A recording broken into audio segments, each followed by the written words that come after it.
Hello，大家好啊！歡迎大家收睇新聞廣播。2個星期不見啦喎，大家好嘛？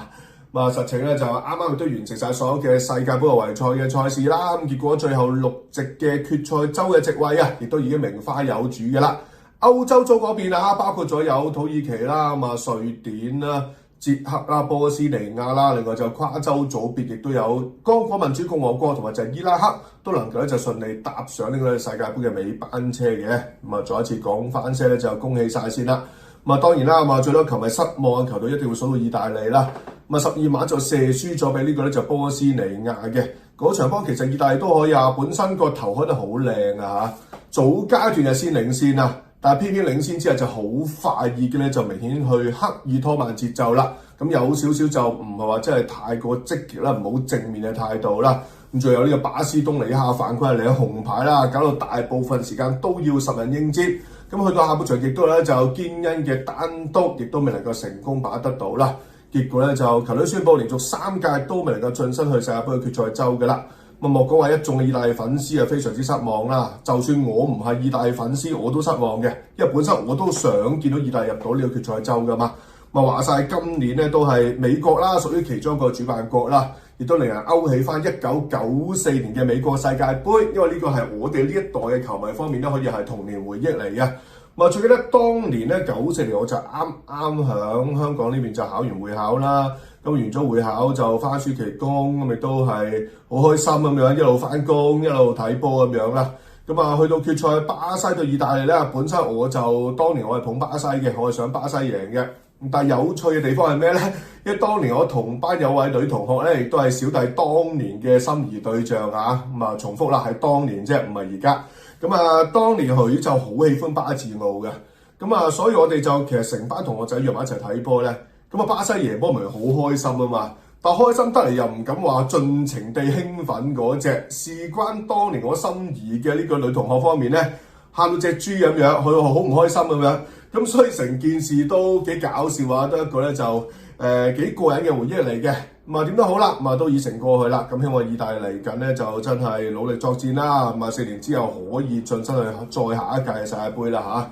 唔知小弟我哋德國隊方面啦，咁由於已經入咗決賽周啦，咁所以就過呢個禮拜方面就安排2場友賽，都係贏波嘅。首先有場4-3擊敗瑞士嘅賽事啦，呢場波光芒四射一定會數到沃斯啦嚇，2個波2個助攻，其中一個入球可以有非常之精彩嘅超級世界波嚟嘅。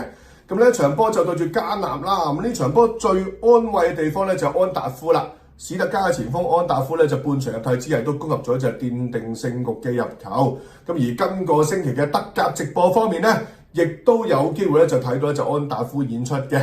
事關就星期6晚嘅尾場方面亦都有史特加係主場迎戰多蒙特嘅前列大戰，第3就鬥第2嘅。安達夫咧就今屆其實全季都好 fit 啦嚇，暫時喺德甲入咗成18球波啦，亦都屬於射手榜排第2位置嘅球員，係僅次於哈利簡尼嘅球員嚟嘅。最近 fit 到點咧？連續6場嘅呢個咧就德甲賽事都有進帳，加埋入咗成7球波。加上就首循環嗰陣啦，當時多蒙特就3-3，最後就俾呢個斯特加林美加利逼和咗嘅。嗰場波斯特加之所以能夠執翻1分咧，都係全靠個人，都係安達夫。連中3元啦嚇，包括一球咧就背向龍門好乖巧嘅踢射咧，係盡顯佢嘅足球智慧嘅。所以最近就似乎可以就着晒火嘅啦。希望呢場賽事佢都可以繼續有好嘅表現啦。事關咧就小弟都幾支持要帶佢去美國踢世界盃嘅。一嚟佢響國家隊都證實咗啦，響有限嘅上陣時間之下都能夠咧就交到功課。二嚟咧，另一位前鋒選擇咧就長人嘅禾特馬迪啦，呢個紐卡素球員啦。其實上屆禾特馬迪再睇緊德甲史特加嗰陣咧，同安達夫之間嘅配合啊，個火花方面都係非常之精彩㗎。所以就希望嚟緊季尾階段啦，安達夫都係好好把握咧就表現自己嘅能力先啦。就對手多蒙特方面啦，雖然最近聯賽3連勝啦，上場都驚險地可以就反勝漢堡嘅3-2。但最慘係咩咧？佢哋最重要防守中場球員就安美卡就受傷關係啦。話説都要唞成幾個星期㗎，所以冇咗就安美卡啦。兼且史特加咧就近6週聯賽都係4勝2和嘅，走勢都係非常之凌厲嘅。所以如果要揀一隊波係稍為值得被睇高啲咁多的話咧，個人嘅諗法咧就覺得史特加係值得被睇高一線嘅。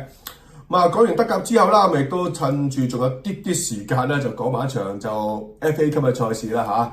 英格蘭足總杯8強大戰啊，阿仙奴再對住咧就修咸頓嘅。